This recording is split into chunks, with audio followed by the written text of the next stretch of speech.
Every time we have people in the studio, the best parts of the conversation happen during the breaks. Tonight, I'm breaking down some of the talking points that came up during last week's private party, and the show starts right now. What up, though? I am Jay the Gentleman. That's at JAI the Gentleman on IG. It's Tuesday, so it's time for a new episode of Dear Black Gay Men Podcast. It's still our short, bullshit-free step out of our comfort zone to talk about all the emotional ups and downs along the journey to happiness. Hopefully, this is your midweek reminder of how dope it is to be black gay men and love black gay men. The first thing that came up was the topic of being a daddy. Daddies, for a lot of us, has just been a top with a big dick. He starts hitting the spots, and all of a sudden you're starting calling him daddy because it feels right. But what does daddy mean when you put your clothes on and start living your real life? And does daddy have a meaning outside of sex in black gay culture? Or do we even need a definition of daddy that we can all subscribe to? Last week, we had the private party here on Dear Black Gay Men Podcast. And after the show was wrapped, after everything was done and we had said, and I sent my sign off, Ronnie was here. He had two performances. He did a cover of I Would Die For You, and he did some of his new music from his latest project called My Heart. And afterwards, I announced that I am currently dating somebody. It was an exclusive for the people in the room. If you were here, you know who I am talking about, and I introduced my significant other to everybody here. But the key about this particular engagement, the key about me and this person, I'm calling him Ryan, is that he is, I guess I would be his daddy. I'm a daddy to him. He considers me a daddy. He calls me daddy. I'm a sir. And I think that's the reason why this is so interesting, is because this particular person, and he is a self-proclaimed sub, and I am not. I am all the things. And so now the question becomes, what does daddy even mean in our culture? I don't know, because I just am like living for the shits. Like I'm totally here for the shits. But like, what does daddy mean to y'all? Let me know in the comments, because that's the conversation that I would love to have. We had a very interesting conversation during the breaks last week during the private party about what does being a daddy mean in black gay culture. Now, here's my grievance. Here's my problem. Now, I do have some semblance of what daddy is, because someone calls me daddy and I respond to it. And there's a level of responsibility that I have to people that call me daddy. Just like there is level of responsibility to people who are a father, an actual father, like have given birth to children or are fathering people. But in daddy, we throw around that word so often that I think it's losing its meaning. Like, I was talking to some YN and he was like, that's a daddy because he's, just older than you. And I was like, that ain't no daddy. Like, how is he daddying you? Like, what is the subsequent activity behind that daddy-ishness? So for y'all, I want y'all to let me know in the comments, what do you think a daddy is? Describe it to me, and then I'm gonna tell y'all about after I'm gonna tell y'all about a circumstance I found myself in. Panthro says, I'm so jealous that I was not at the private party. Sorry, Panthro, you missed a good one. I think I saw you in the comments, so you were there, just not in the room. Winter Menace says, I don't know how much weight it holds outside of the bedroom. Why is that, Winter Menace? You don't know how much weight the term daddy holds outside of the bedroom. Like, I can think of like Monique. What's Monique's last name? I keep wanting to say Nikki Parker, but Monique calls her husband daddy all the time. Not just when they are Boom Bazooka Joe, and he is a daddy to her all the time. And I do think that there is a level of treatment that goes along with being a daddy that we all are looking for. I think, or maybe it could, that could just be me. Like, what does daddy mean in our culture as far as y'all is concerned? What is a daddy to you? Let me know in the comments, because I'm truly intrigued by this.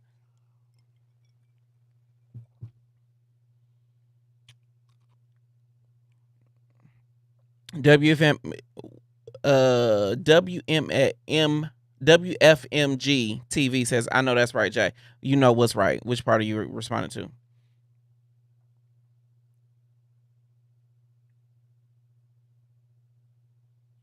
This one, Jalen Barnes says, not Jay ghosting us like we were dating and then coming back 2 months later, messages like, hey, what you doing? I hope it's not that bad, friend. I hope it's not that bad. Winter Minutes added, they are heterosexuals. We keep trying to be like them and it's kind of cringe. I don't think we're trying to be like them. Interestingly enough, I think the term daddy in that context is something that straight folks are borrowing from gay folks. I think it originated with us because the term daddy goes back to leather BDSM culture.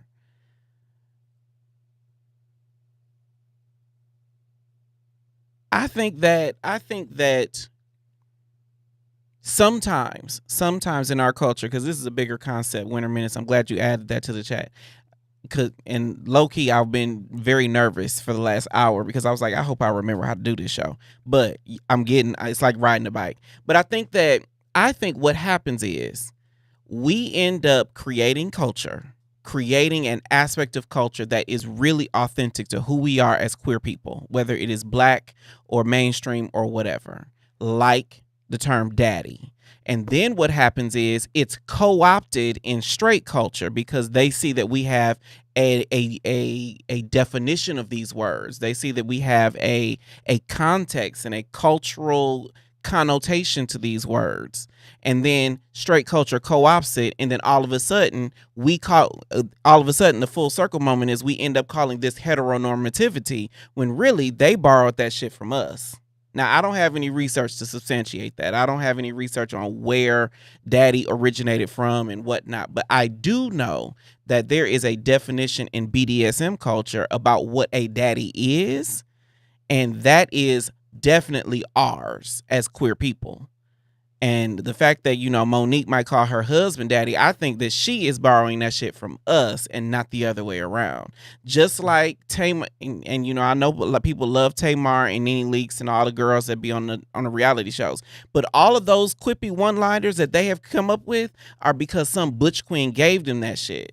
And so what happens is Tamar, because she's more famous, or Nene Leakes because she has more followers, then she ends up saying all the things that all the cultural concepts that we gave her. And then they start thinking that she created that shit when really she borrowed that from hairdressers and stylists and friends and family and all the gay people in their lives. And I think daddy is one concept that we're dealing with today, but mainstream culture, just because it's mainstream, doesn't get to co-opt our shit and then make us feel bad about using it.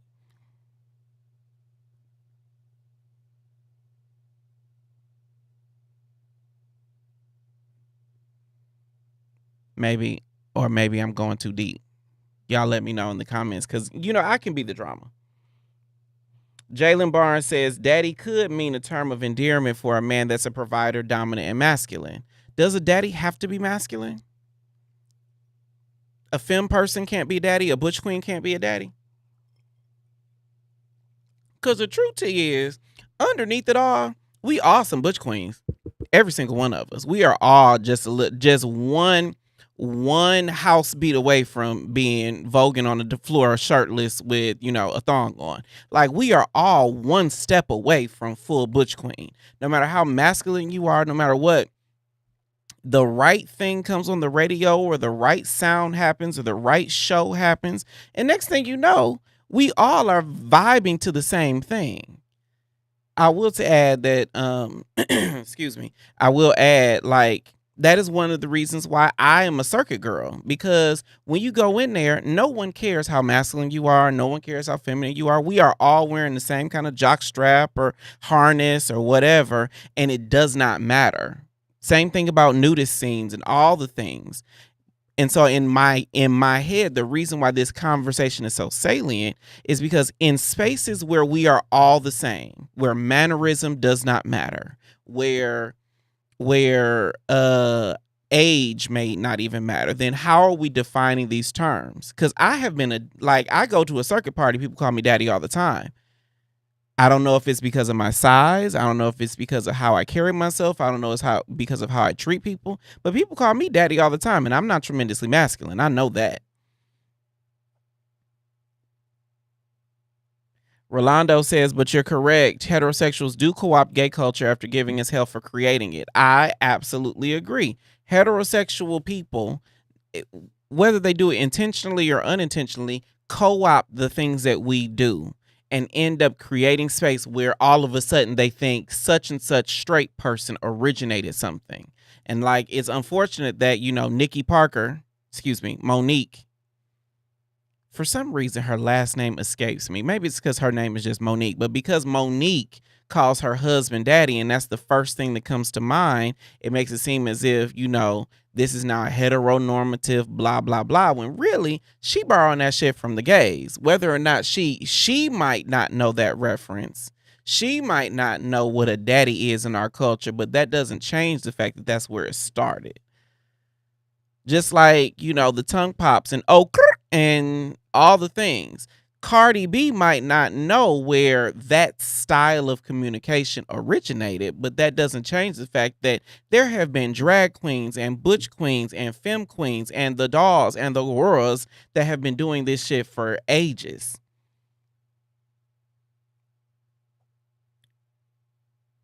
Winterman is added, so if we are some butch queens, then how can we actually define daddy without using heteronormative ideologies as a basis? Now, I'm not saying that I don't believe that daddy has to exist in a heteronormative context. I do believe that it has to exist in a binary context. But to me, everybody can be a little bit of this and a little bit of that. Like, to me, there is a difference between a dom and a sub. But in the middle of that, there are switch. That is not to me saying that doms are the man in a relationship and subs are the girl, because I absolutely believe that you can interchange a whole bunch of those identities. But I do believe it exists in a binary context where everybody is a little piece of column A and a little piece of column B. And I think that we do ourselves a disservice when we limit expression to it's either heteronormativity or not, when really it could just be binary. And I do acknowledge, though, that in binary contexts, as far as gender and expression and those things are concerned, that can lend itself to heteronormativity, but it doesn't have to solely be heteronormativity. That's all I'm offering.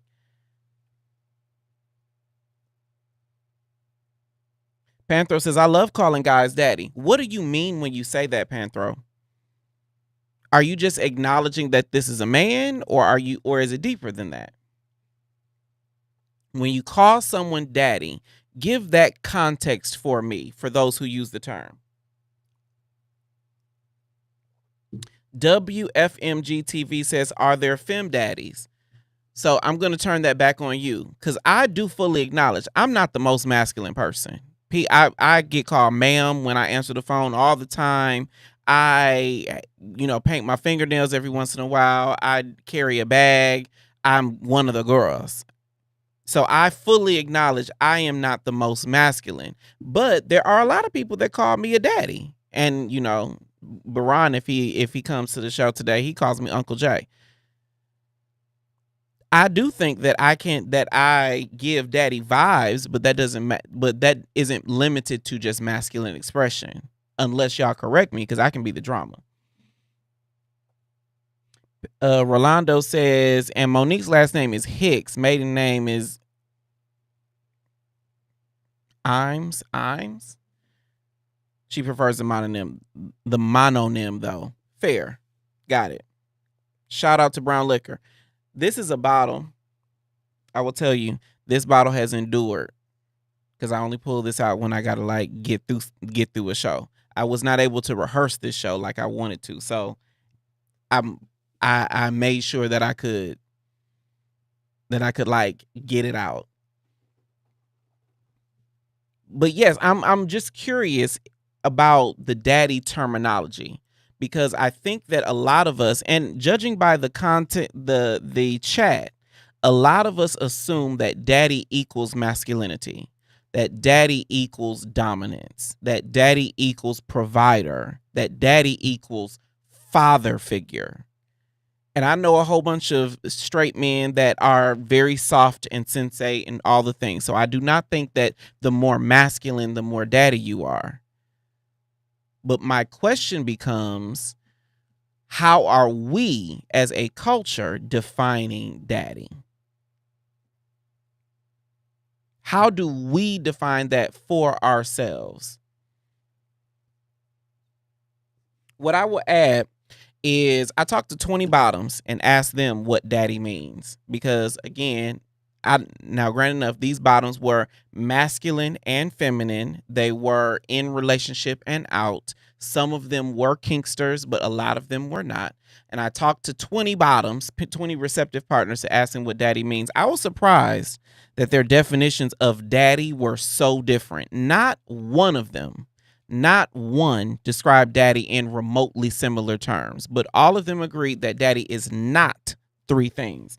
Daddy is not a bottom.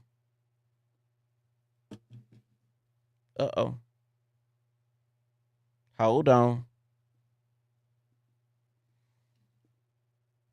Daddy is not a bottom. Daddy is not feminine whatsoever. And daddy is not a YN, meaning that daddy is in his mid-30s or 40 plus, which for all intents and purposes means that I qualify as a daddy, I'd imagine. But Sniffies did an episode of their podcast where they said this about being a daddy. Check this out. I have to ask, how would you define a daddy? I'm going to make it oppositional. What a daddy is not. Okay.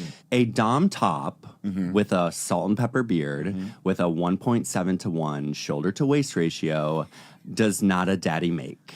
Okay, let's pause right there. So he says, daddy, white guy, this white guy says that. So sidebar, I'm just letting y'all know, this is definitely TMI and I will not be getting up. But the shorts that go with this hoodie are very, very short. They've got like a 2-inch inseam. And I just realized that my dick and balls have been sitting on this chair for the last 20 minutes. But okay, so he says that daddy is not a dom top. Daddy is not broad shoulders. Daddy is not salt and pepper beard. Daddy is not these very stereotypical components that we get, that we associate, that we ascribe to daddy. So then the question that I have for y'all is, A, do you agree with him? He is saying daddy is not what a lot of us, even in the chat tonight, are saying what daddy is.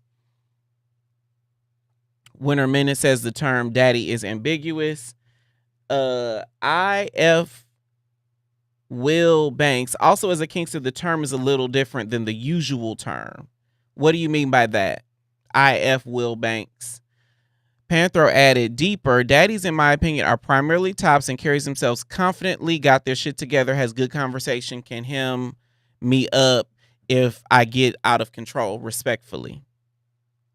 Is it respectfully or is it just with consent? Because I can tell you a whole bunch of times where I've hemmed somebody up very disrespectfully, but they gave me consent. Rolando says, my primary partner just reminded me that I call our cat daddy and daddy's boy. Sounds like you were calling. Wait a minute. I just caught that. Rolando, you have a primary partner? Is this like a primary sexual partner, or like a primary relationship kind of partner? Like a nesting partner, like you're cohabitating with somebody? Because Rolando, you struck me as the type that was like, I don't do all that relationship shit.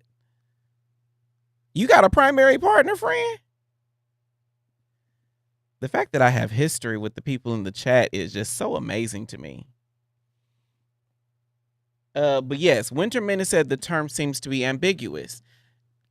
I think that the ambiguity comes in when we start comparing and contrasting what black people mean when we say these terms with what white people mean when we say these terms.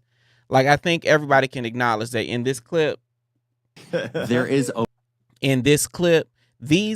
is a black man here, these are very white adjacent people and white adjacent contexts.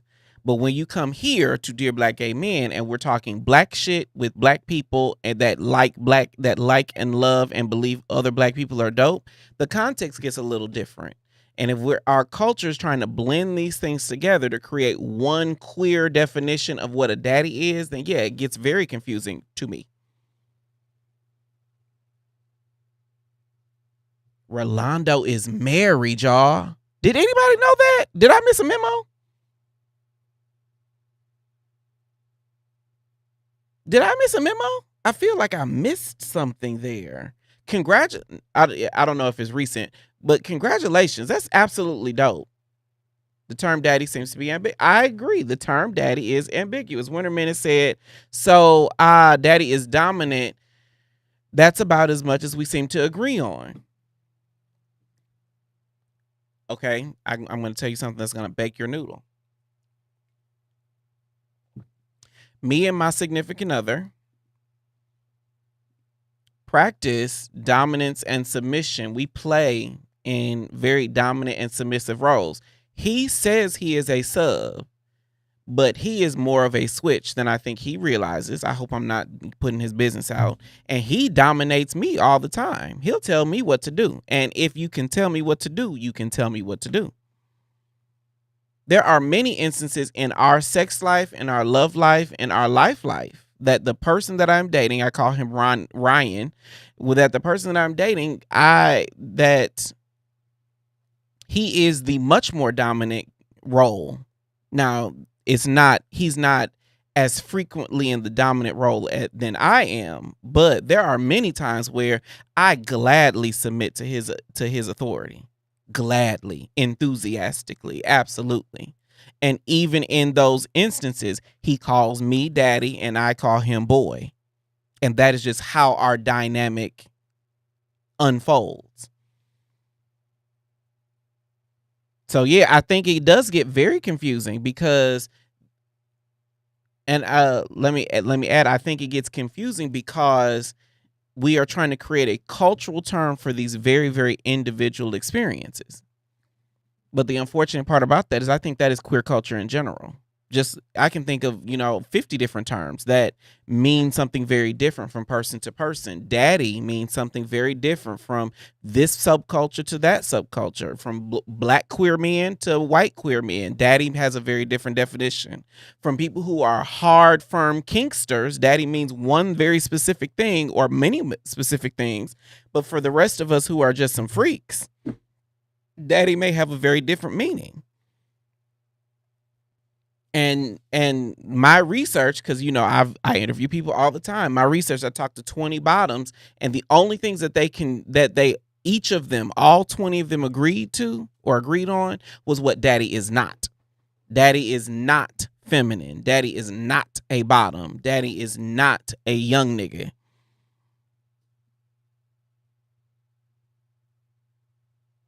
Rolando added. Now, Rolando again, I don't know if I missed a memo, if I missed a press release, but Rolando says I cohabitate with my primary partner, who is his husband, and they are polyamorous.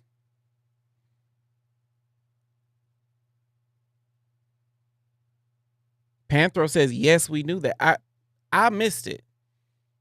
I did not know that. And I am excited to have found it out. Yes, that's the point I'm trying to make. Within black culture, daddy has its own meaning. It could even be a simple term of endearment. It has different meaning in the kink community.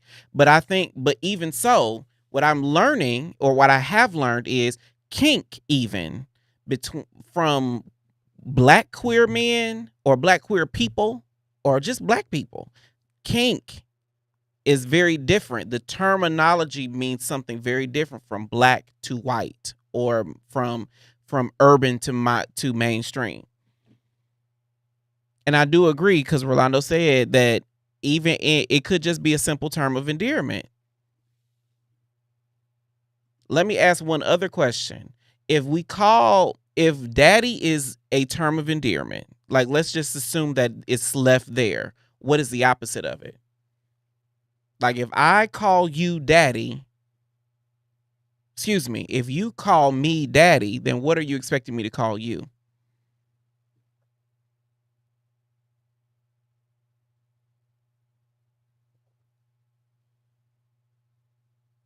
If you call me daddy, what is the term that you're expecting me to call you? What are some of the I don't want to say antonyms, but what are some of the other terms that are used as terms of endearment? What have you heard? What have you seen? What have you experienced? Winter Menace added, he says, so there's no cultural definition due to even the word itself having multiple definitions. Yes. Or maybe I should say, I don't know. Like I wonder if there is a cultural definition for a lot of the things that we deal with. And more importantly, I wonder if there needs to be one. I know that doesn't add or subtract or fix anything that we're discussing right now, but I'm like, does there need to be a singular definition of these terms so that we can all be on the same page? Winter Menace is adding, not femme, not a bottom, not a young nigga. That is, of the 20 men that I interviewed, 20 men who profess to be bottoms, not just take dick. They say they are bottoms. They all disagree on what a daddy is, but they agree on 3 basic things that a daddy is not. Daddy is not femme, daddy is not a bottom, and daddy is not a young nigga. So the question that I asked was, if you call me daddy, what are you expecting me to call you? Panthro says boy, good boy. Winter Menace says someone like son or boy, and I just throw up at this point. Okay, so Winter Menace, let's assume that daddy is a term you use, that you would use. What do you want to be called in return? What term would make you not throw up?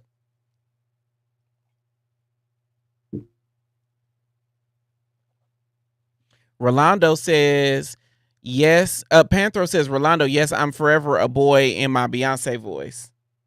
If I were a boy. Is that what you're talking about? Yes is the correct answer, and no, it doesn't need to be one. It would take for us to agree on something, and we can't even agree that this chat, let alone the community. Now, I'm with you when you're right, Winter Menace. I'm with you when you're right, no notes. But I do wonder if some of the disagreement that we have on terms like daddy is just because we haven't probed deep into a conversation about it. I wonder if that is the reason why we don't have more common ground. Now, let me add this to the chat. Winter Menace says, Papa, oh, that's a cute one. That's a good one for very personal reasons. Like, Papa it's a bit of a trigger for me in a good way. But Panther said absolutely not. So again, to Winter Menace's point, we can't agree in the chat, let alone in the culture. But okay, so now we are watching this particular reel. Let's go back to it. It's overlap, absolutely. Yeah. But the piece that's missing is that daddy is the service role. Mm-hmm. That makes it age agnostic, position agnostic, femme mask agnostic. What do you think about that? Daddy is a service role. Agree or disagree in the chat. Daddy is a service role. When you make a snap judgment on that sentence, on that way, it's that explanation. Daddy is a service role. What is your snap judgment on that? Yes, yay or nay? Panther says, I feel like within the Black community, daddy is a term of endearment is appropriate when speaking to someone younger. Like a younger person speaking to an older person, daddy is a term of endearment. Or the reverse of that. Cause I can remember, my uncle, not my uncles, like my aunts calling me little daddy when I was a little boy, when I did something big, and I told them that I was going, like, I'm in potty training, and I said I need to use the bathroom. They're like, okay, little daddy, got it. But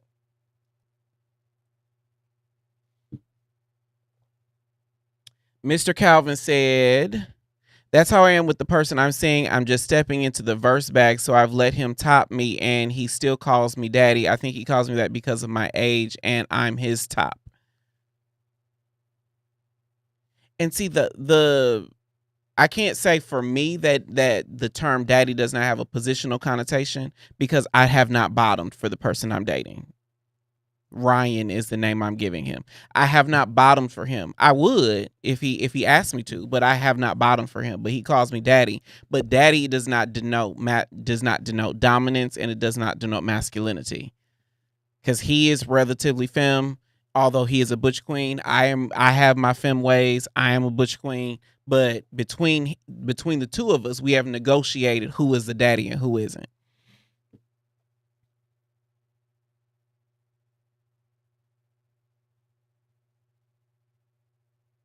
The question on the floor is, the reel says daddy is a service role. Daddy is a service role. Without explanation, without digging deeper into it, snap judgment, do we agree that daddy is a service role? John Jordan Chronicle says daddy does give the connotation of taking care of someone, so I see it in being a service role. I agree. I truly agree. I think the reason why I give daddy vibes is because I do tend to be the protector, the in a service role. For instance, give you a short story. So, no, an older person speaking to a toddler, little daddy.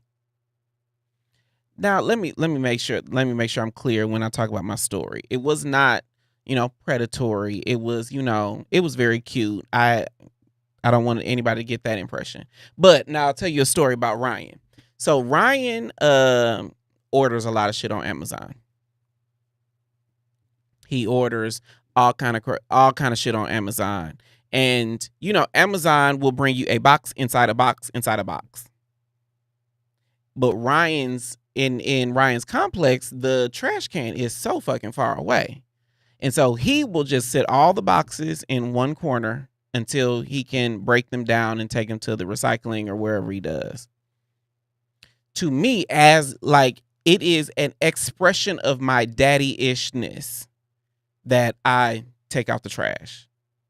My default way of showing love is acts of service. So when I go over there and I see him, I'm taking out trash, I'm changing light bulbs, I am breaking down boxes, all of those things. We're not at a point where I would drive his car or things like that because it's still really fresh, but that is my default way of showing love. And to me, as the person doing it, I feel that is not a sign of dominance, but that is a sign of service. That is how I enrich our dating situation, by showing him, by creating value in his life. And I do believe that, if I could speak for him for a moment, I do believe that translates into daddy vibes.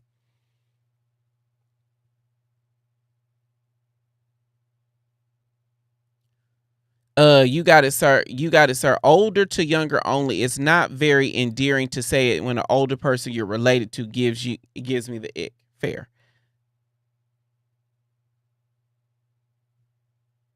Witterman says Ryan is lazy. No, he's not. Don't talk about my man like that.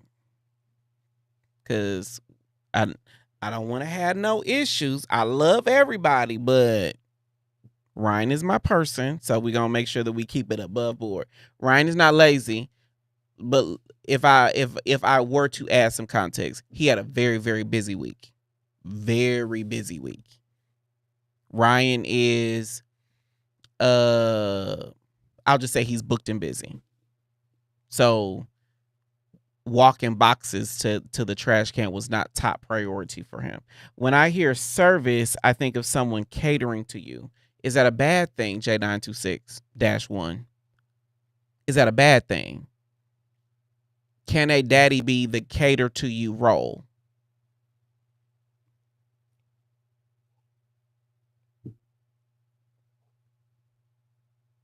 Rolando says, I agree with you 100%. It doesn't sound predatory at all. I'm just a term of endearment in the black community when older relatives say it to younger relatives. Fair.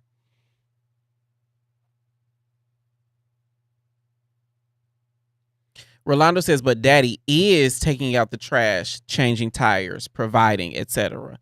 I agree. Now, I will say again, Rolando's married now that I got that memo, but I am in a very, very fresh relationship. And what daddy looks like to us is I take pride in being in a service role position.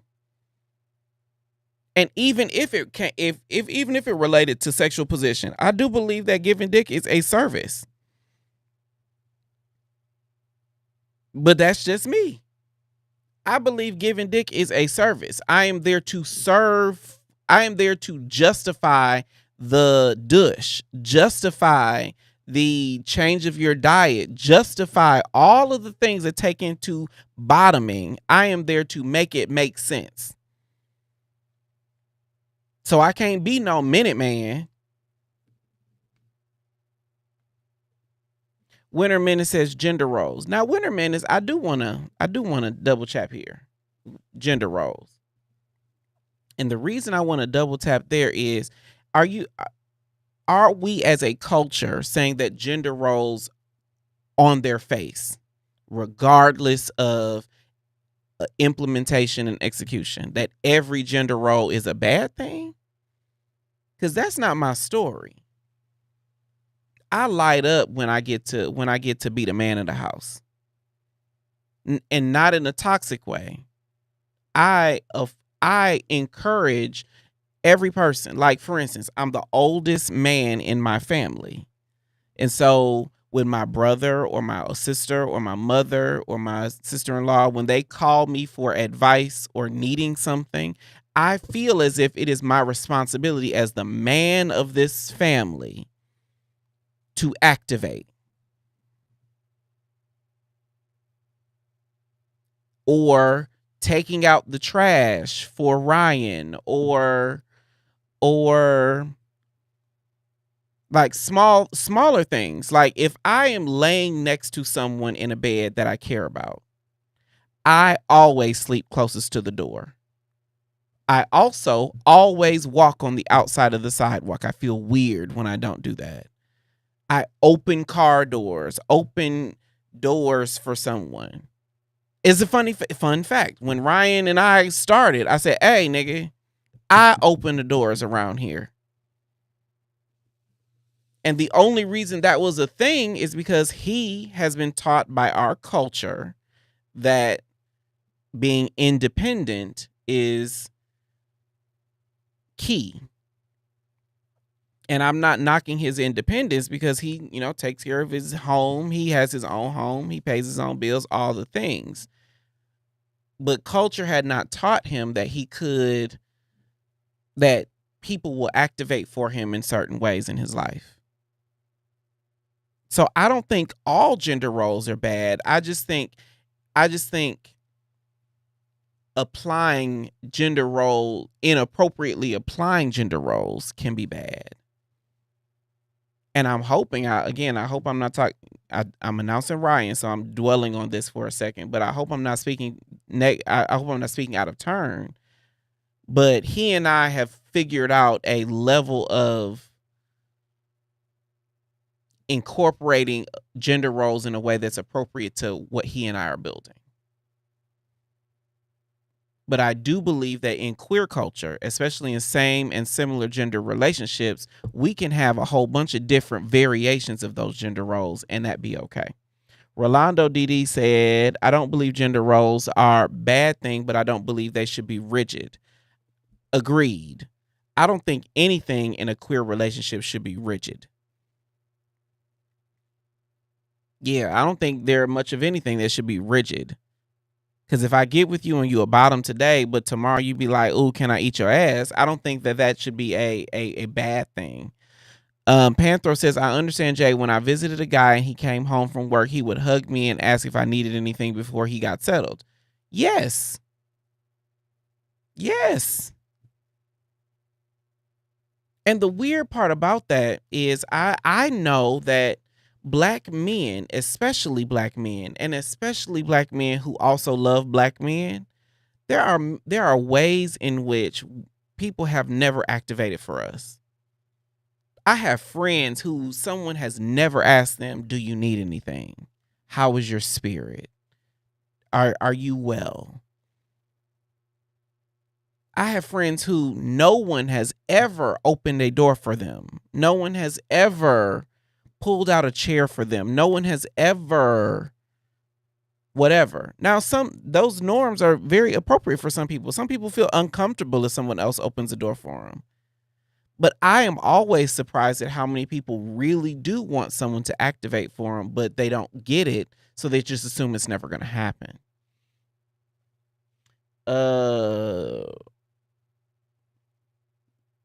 If fulfilling gender roles is your thing, that's not good or bad. It's whatever fits the personal relationship. However, in a community aspect, we have to leave those gender roles behind due to non-binary and gender nonconformists. I think that while I agree with you, I do agree. I want to make sure I say that, but I think that adds a layer to the chat, or a layer to the conversation that is very, very individual specific. I think the gender roles are the gender roles. I think socially in our society, we just have assumed men do something, women do something else. And that's that straight shit. I do not subscribe to the idea that there are gendered roles by default.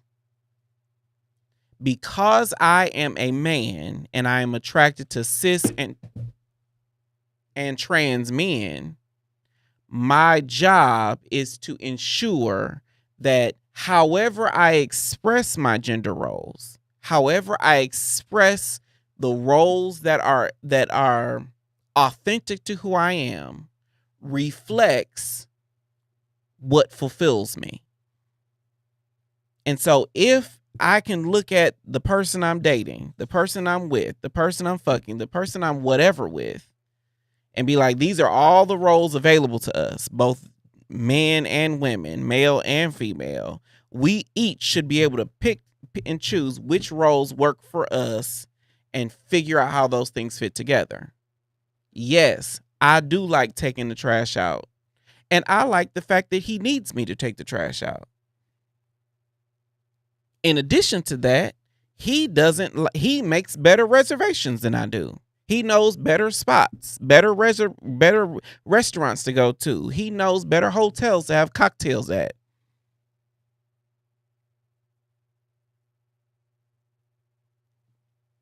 Those are the roles that we subscribe to. However, he likes driving. I hate driving.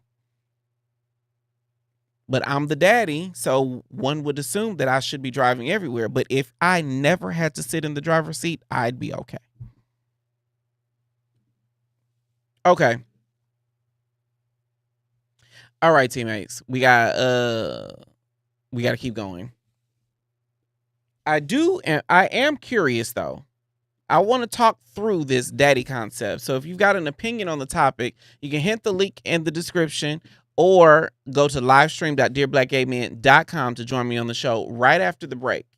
Right after the break, I'm going to be looking for folks to join me on the show to talk about this, because I'm very curious if A, do we believe how this person in the reel explains what a daddy is, that it is ultimately the service role, and secondly, do we think that because he is a white man, he might not have a black context at heart? The link is pinned in the description and it is pinned in the comments. Join me on the show. We'll talk about it. Until then, we will be right back. What up, y'all? I need your help. There's this new feature on YouTube that can help us grow as a channel. It's called Hype. It's free. I've seen it work on small channels just like ours, but it only works if we all do it. Antonio Speaks is a channel that I follow. He started at 20K subscribers when I hit the subscribe button, and I've seen him get 1,000 new subs in a day. Hundreds of thousands of new viewers. On YouTube, right next to the like and share, there's this new button called Hype. The more a video gets hyped, the higher it will rank on YouTube. The higher we rank, the more people get to see our content, the faster Dear Black Gay Men continues to grow. Like this video right now. When you see Dear Black Gay Men content on YouTube, even if you've watched it already or attended the live, like the video, drop a comment, and click the hype button. I appreciate y'all more than I can express. Let's get to 20.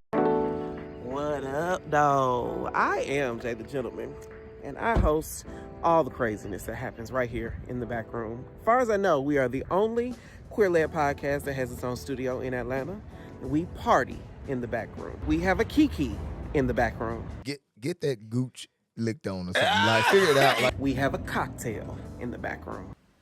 Oh, that's really good. That's what she said. And we grow in the back room. Every time y'all are here, every time you're here, you say something that I'm just like, that really happens? If you're in the Atlanta area and want to join us in the back room, visit dearblackgaymen.com/tickets to see what live shows and events we have coming up right here in the back room.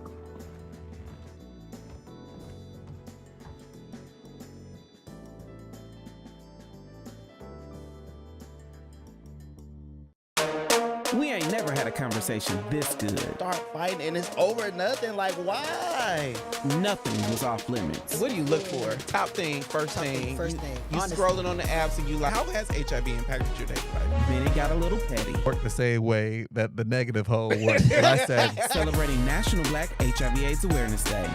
It's the HIV Talk on Dear Black Gay Men podcast. Welcome back to Dear Black Gay Men podcast. It's time for church announcements. Hit it.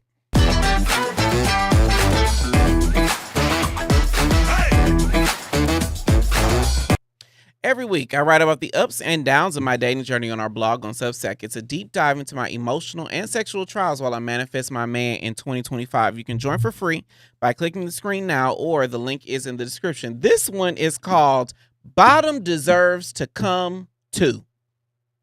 Bottoms deserve to come too.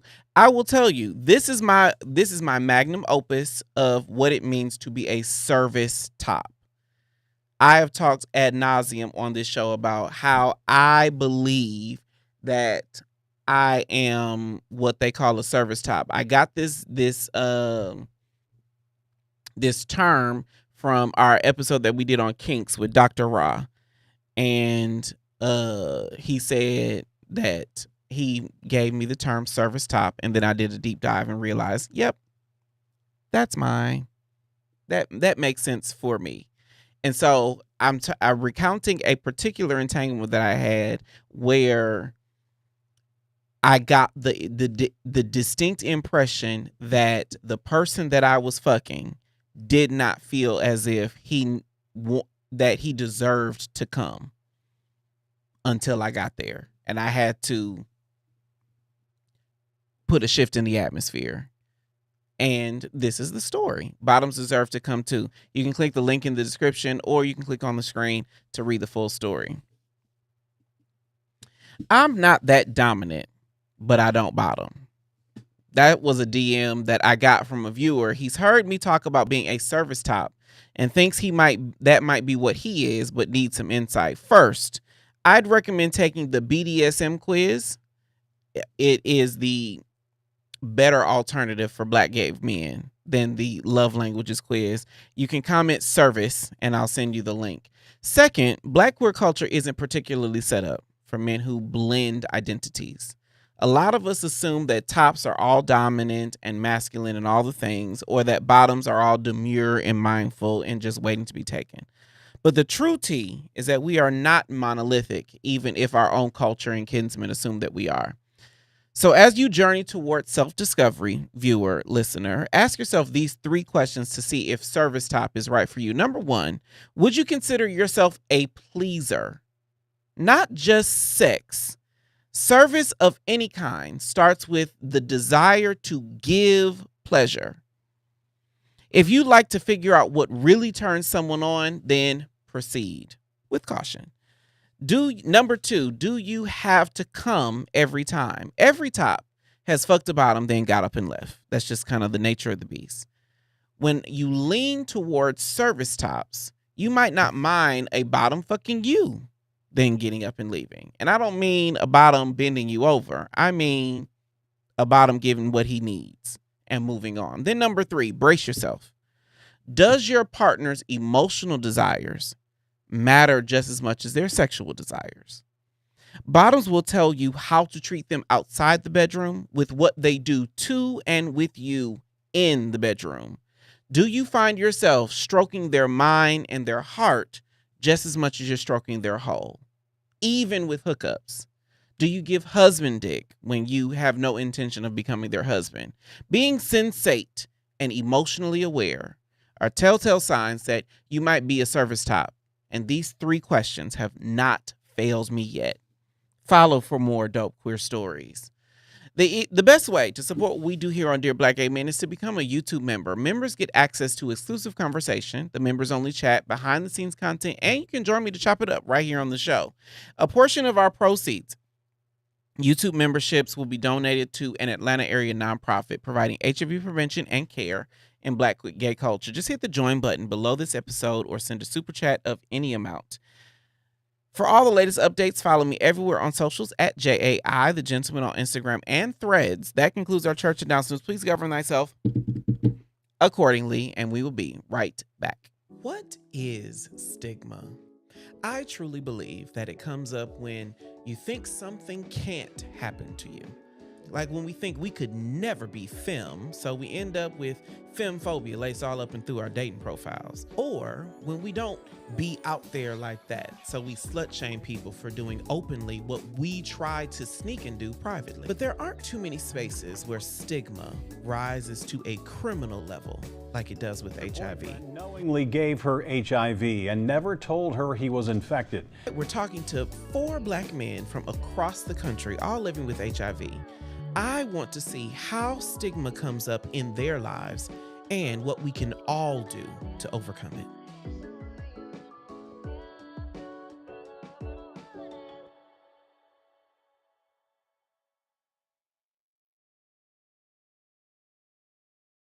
So I could do 2 things. It's 1, thirst trap on the internet, and look good for my man when I find one. And that's why I'm excited that support for Dear Black Gay Men comes from Twillery. Black men, whether you're in the gym like me or blessed with good genetics like me, carry our weight in a couple key spots that can make suits and slacks hard to fit and uncomfortable to wear without either having to size up or break the bank in tailoring. But Twillery answers the fit problem with their performance fabrics. It's the right fit for the tailored look and just enough stretch for comfort and breathability. I'm wearing right now the solid performance polo that hugs my chest and arms while tapering just enough at the waist to show off the good parts. Twillery carries suiting, polos, button-ups, and everything to impress at the job or knock someone's socks off on a date. And you can shop for the perfect fit right now at Twillery.com, and we've got a special offer for the DBGM family. Take $18 off your first order by using code M300J. That's Twillery.com, and we thank them for supporting our channel. What up, though? Welcome back to Dear Black Gay Men Podcast. I am Jay the Gentleman. Culture is divided on how men should approach when they're interested. This came up during the private party.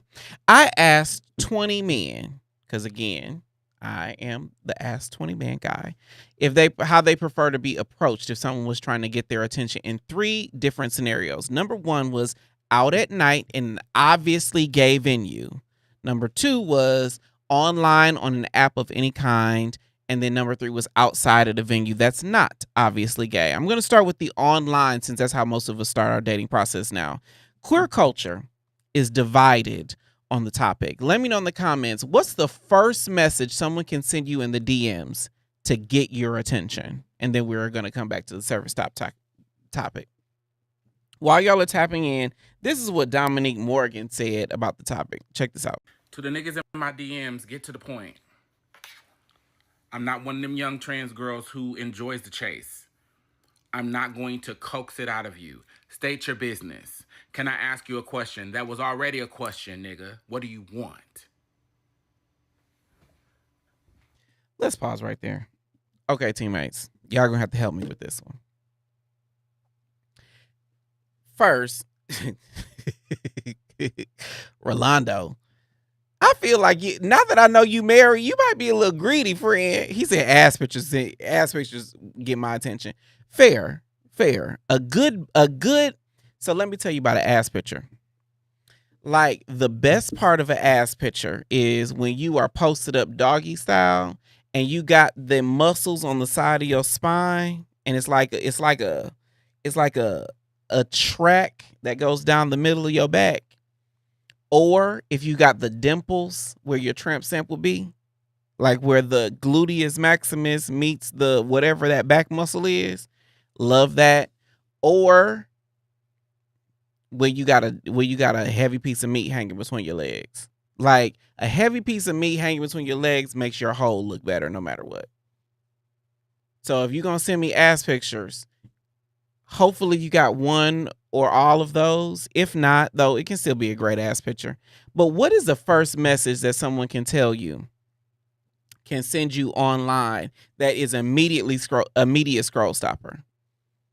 Now, I'm going to assume a couple things as y'all are tapping into the comments. I'm going to assume you have like your dating profile filled out. You ain't one of them blank profile ass niggas. I'm also going to assume that you are on the app with some level of intentionality to find something. So if, for instance, those two things are true, what can someone say to you on any kind of dating app? It could be your Instagram profile. It could be Facebook dating. It could be any of the other apps. What could someone say to you to be like, to elicit a response from you? Because Dominique said that, can I ask you a question? Now, granted enough, I do think I have watched the reel that we're reacting to. I think a lot of her perspective is colored by the fact that she is trans, and people are generally curious about inappropriate things as a trans woman. But for us cis and trans and other gendered men here at Dear Black Gay Men, what is something somebody could say to get you to be like, okay, I'll respond to this one?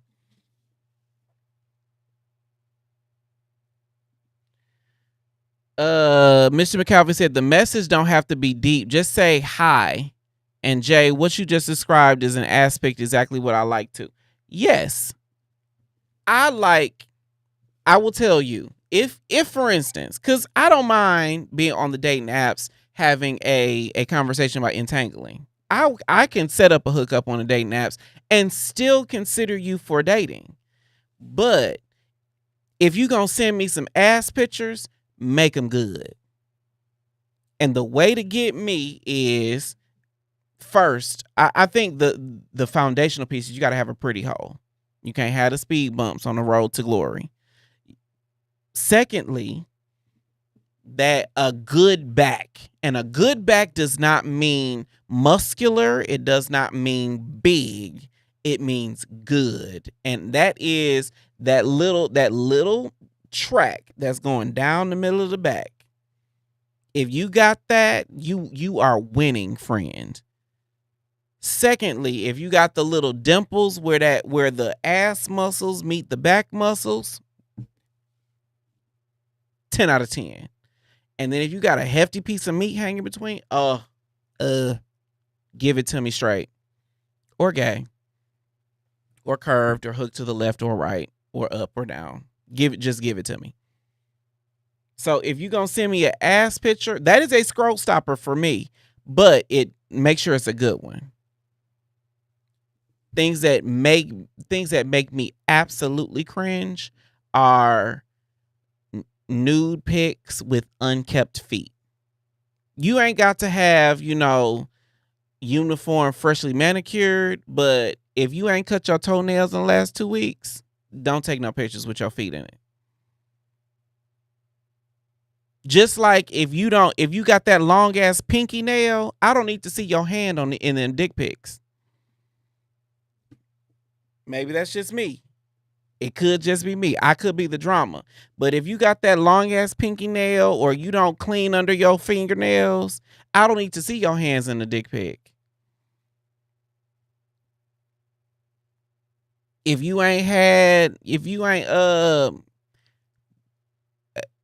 there are nude pics, coconut oil is your friend. Cocoa butter, Bath and Body Work, like these need to be staples in a gay man's repertoire. If you're gonna be out here taking pics with no clothes on, I can deal with you if you ashy, if you wearing a turtleneck and some long pants. But if you're gonna be out here taking pictures with your dick out, then you need to be able to manicure this shit. Like you need to be able to put it together.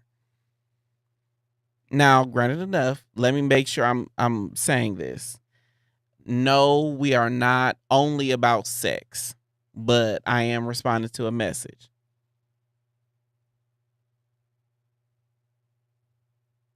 But now, I will tell you, for me, if you are sliding in my DMs, because I will tell you, because for the times that I have been on the apps, I am not currently on any apps doing anything intentionally. Now, I will, full disclosure, I have deleted apps. I have not deleted profiles. And I think everybody in the chat can probably distinguish the difference. I've deleted the app, but I have not deleted the profile because, you know, my situation and I are very, very new. But I will say that if you are on the apps and you want me to stop scrolling and like take your message seriously, you need to be responding directly to something that is in my profile. I have a dog. I have a business. I have a podcast. I got all these things. Like you need to respond directly to some shit that's in my profile, but not asking me to repeat what's in my profile. That's how you get me to stop. Like, I know that I have said the term, dear black gay men. So if you slide in my DMs, be like, what's your podcast called? Block. No, I won't block them, but I'll ignore them.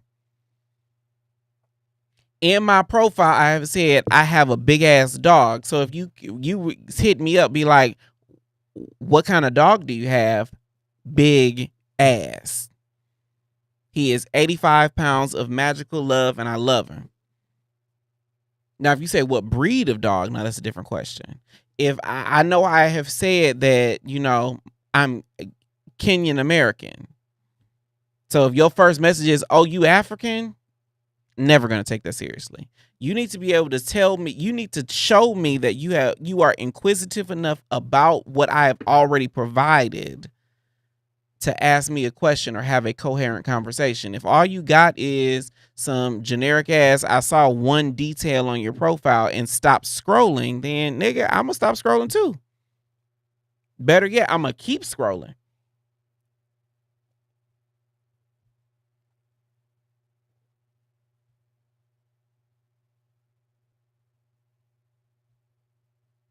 J926 says, a guy calling me handsome always makes me blush and gets my attention. Now, I will say, I don't know about calling me handsome, but there are certain compliments that one could give. The fun fact for me is my go-to term, if you actually are this, is beautiful. Because a lot of us have never been called beautiful, even though we are some of the most beautiful people on the planet. Like, you just got a facial and you got your skin right, and you've got the sun hitting you right, and your eyelashes are right, and everything is right. Like, you put all these things together in any other body and it equates to beautiful. But for some reason, when we apply these terms to black men, all of a sudden it's not. So I call that thing a thing. Damn, you fine. Hello, beautiful. You are beautiful inside and out.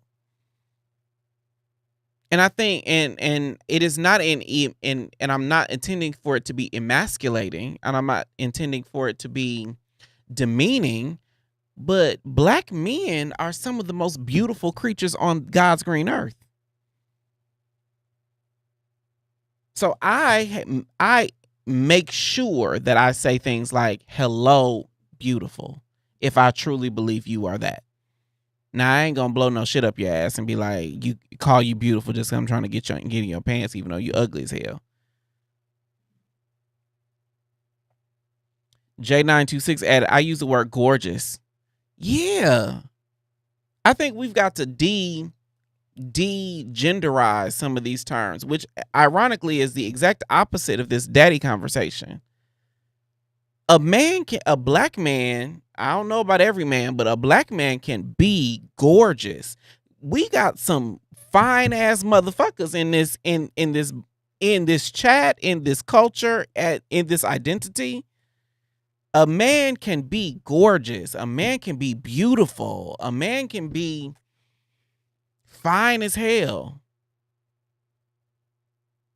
But the irony of that is I do believe that there's a difference between, like, I think there's an energy in those words. I do think that sometimes it feels as if people are just throwing that at anybody because they're trying to get in your pants. And the true tea is, you can tell the energy of that. Like, if you got a blank profile with no profile picture and you say, hey, gorgeous, I know you're just trying to fuck. But if you have any piece of information that can allow me to engage with you in your profile, you know, there's age, height, weight, a picture or two, something about you, some fun fact about you, and then you hit me with a hey gorgeous, hey beautiful, hey handsome, then it means something different. And I think we forget that all these things work together for the good of them that love and serve the Lord. Like, every piece of it works together. And your words lose merit when you have like a blank profile. Your words lose merit when you have, you know, some bullshit in your profile. Fun fact, interestingly enough, like, I remember one of the last messages I got on a particular dating site, he was a Trump supporter. Sliding in my a black gay Trump supporter sliding in my DM saying, hey, handsome. All of that fits together to make me not respond to you. But the same goes for anything that's in your profile. All of it fits together. When you send that DM, that first message, people are going to click on your profile picture. They're going to go through your profile, read what you said to assess whether or not they're going to speak to you. And the one thing that I've learned in this process is we've got to make sure, especially if you're looking to date with intention online, you've got to give somebody something to work with, my nigga. You can't just have one picture and some one-liner about, you know, what you on and expect people to be like, hey, daddy. No, nigga, I don't know you. And the little piece I could know about you, you've opted not to fill out. It does not make any sense to me. Anybody who's on any app with nothing in your profile. Even if we just fucking, like, I'm about to rabbit hole and I'm about to crash out, but y'all bear with me. Don't ever send me no fucking message on no goddamn hookup app if your sexual position ain't on your profile. Don't ever do that shit to me. My profile says my height, my weight, my sexual position, what I'm into, what I like, what I do, all the things. And your ass gonna slide in my fucking DMs, talk about what you on, but you ain't got nothing on your fucking profile. Nigga, get the fuck out of here. I cannot stand that shit, because all you are is a whole fucking waste of time. That is all you can ever be, is a waste of time, because now I got to spend the first 10 messages figuring out all the shit you should have filled out when you signed up for this fucking app.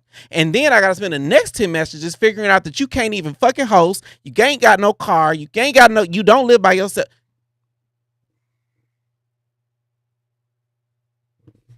Excuse me, I crashed out. I am not directing that in anybody in the chat. Let's see what else Dominique Morgan has to say. Just giving me the eyes, I don't have time for that. If you gonna have audacity and you gonna jump in somebody's inbox, are you a real slut or aren't you? Sir, what do you want? Let me ask you a question. Nigga, what is it? I'm busy. I got things going on, huh? The funny thing about this is when I watched that reel earlier today, I was a lot more not on Dominique's side, and then I thought about that shit. Like I've processed that, and I'm working through it in real time with y'all in this chat, thinking I don't have time. I don't have the time. I don't have the time to go back and forth with you answering questions that you should have included in your profile. I don't have the time to go back and forth with you answering questions that I do have in my profile. I don't have the time with you to go back and forth about questions that should not even be asked. Like, are you clean or DDF or all this other bullshit? Nigga, if you can't prevent whatever you trying to prevent on your own, then you definitely don't need to be stepping to me.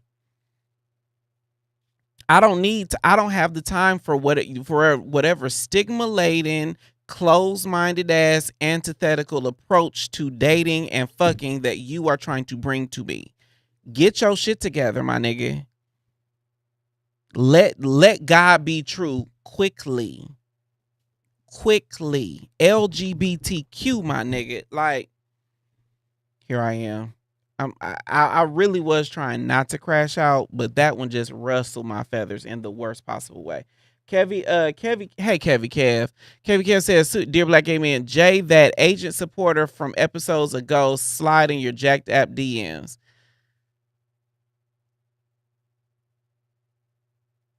No.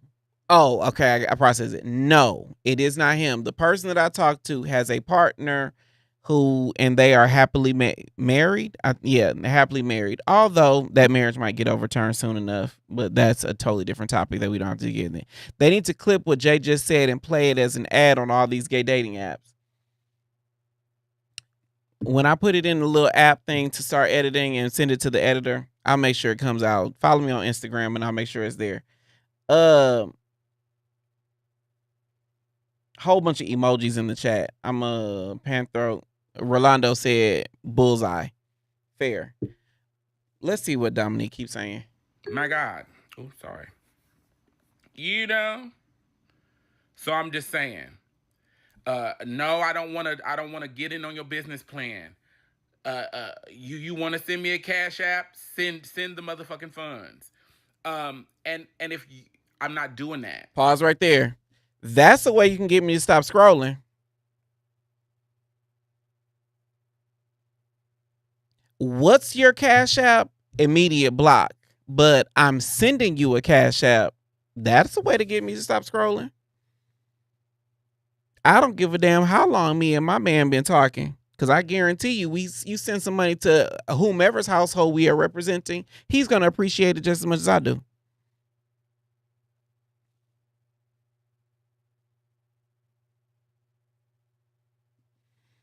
Trav Dwayne said the Kim Burrell reference just sunk me. Let God be true quickly. Let God be true quickly. She said, I don't know about no LGBTQ. Now, I do. I know about the LGBTQ, but again, let God be true quickly, my nigga. Meaning, get the fuck out of my goddamn DMs. So, real quick sidebar. There is this dude that I follow on, I follow him on Instagram, but I absolutely love to watch his content. And he has a weekly roundup where he said, I just talked to my therapist. His name is True Wag. I just talked to my therapist. She asked me how I've been doing this week. And I told her just fine. But let me tell you, had something that jammed my Glock on hood. Like, the way that he started it is the way let God be true quickly, my nigga.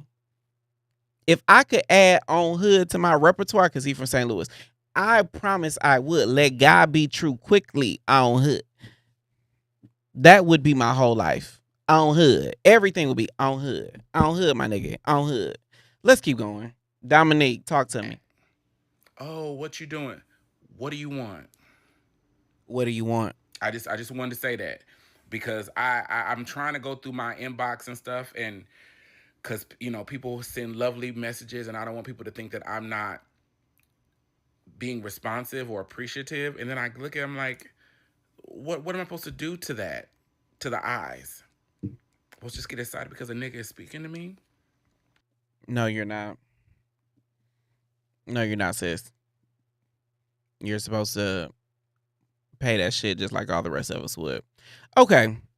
I will tell you that this is probably the only time I interviewed 20 men to ask them, what is a scroll stopper? What is something someone can send you in the DMs to get you to elicit a response? Just as Dominique was talking. And this is probably the first time that I differed so greatly from the respondents.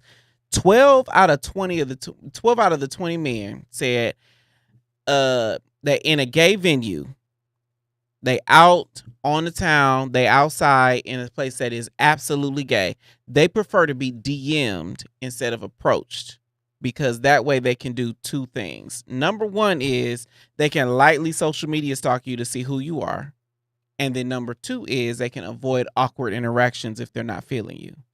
If you're not cute, if you got a bad circle of friends, like for me, I could never date somebody's black friend. Like if everybody you photograph with is not black and you the one black person, hard pass. But I would prefer a face-to-face interaction over a DM. But what 12 of the 20 people that I talked to said is they prefer to be DM'd when they are out in the club. Follow them on Instagram, send them a DM versus walking up and striking a conversation. I didn't understand that one, but that's what the people said. 15 out of the 20 men said the exact opposite in non-gay spaces. We out at Kroger, we out at Tom Thumb, we out at HEB, we out at Publix. They said they prefer you to walk up and ask their name because I think it's something about being bold enough to approach that's a turn on. Then online, there wasn't any consensus among the men that I spoke to about how to start a conversation that sticks out from the norm. But if you want to hear how I followed the gay dating coach's dating profile advice to see what it did for my love life, you can click on the screen or the link is in the description. The girls are the main ones complaining that they can't find a man, but they make it so hard to get cuffed. I can attest to that firsthand. If you bout that life, you can come on the show. Let me know what you think. You just hit the link in the description or go to livestream.dearblackgayman.com to join me on the show to chop it up right after the break. The link is pinned in the comments and in the description, and we will be right back. What is stigma? I truly believe that it comes up when you think something can't happen to you. Like when we think we could never be femme, so we end up with femme phobia laced all up and through our dating profiles. Or when we don't be out there like that, so we slut shame people for doing openly what we try to sneak and do privately. But there aren't too many spaces where stigma rises to a criminal level like it does with HIV. Knowingly gave her HIV and never told her he was infected. We're talking to 4 black men from across the country, all living with HIV. I want to see how stigma comes up in their lives and what we can all do to overcome it.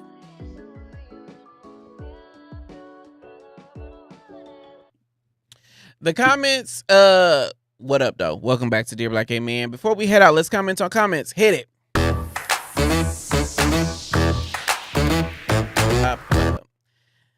The comments keep the conversation going through the roof right on Dear Black Gay Men, right here on Dear Black Gay Men podcast. If you want to add your piece to the conversation, just go to livestream.dearblackgayman.com to join us live on the show. I want to go through some comments. It was a couple that I said. Rolando DD said this. He said, because I come 100% of the time. Really? Every single time you come? Are you a top, Rolando? Because apparently I don't know who you are anymore. I just found out that you were married. Are you a top? Exclusively. And then the reason why I wanted to double tap on that is because for receptive partners, if you are the one taking the dick during an entanglement, during a situation, are you assuming that you are going to come because they are fucking you? Help me understand. Because I have been in many situations where I walk in, I bust a nut, and they put me out. That now, full disclosure, because I'm self-aware, I can say that might be because my dick wasn't as good as they thought they wanted it to be. My dick might not be as big, and they wanted something else. But if, for instance, you are the receptive partner, is the assumption you are walking into an entanglement with that I am going to bust a nut?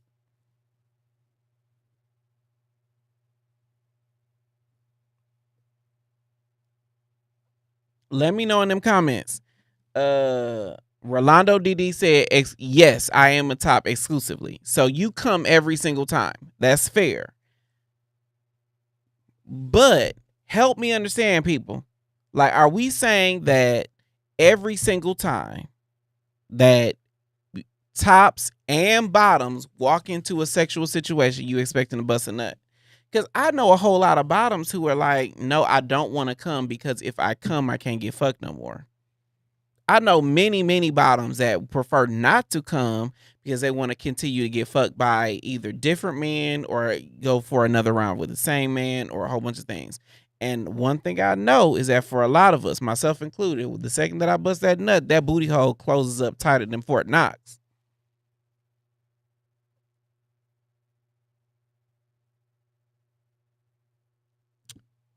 But maybe that's just me. Maybe that's just me.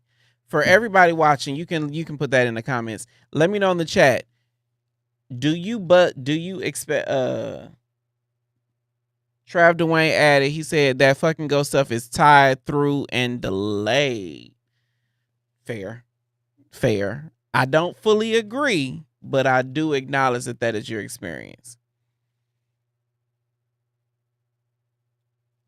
Rolando said, come and keep going. Okay. I'm about that life now. Come and keep going. If, for instance, the other person can handle it and they are down for that kind of experience. But, everybody ain't about that life. Panthro said what I was expecting somebody to say. I don't like to come when being fucked, as I want to be on the horned high and take more D. I'm telling you that Un-Cummed life will change everything. But we'll get to that We'll get to that in the next episode.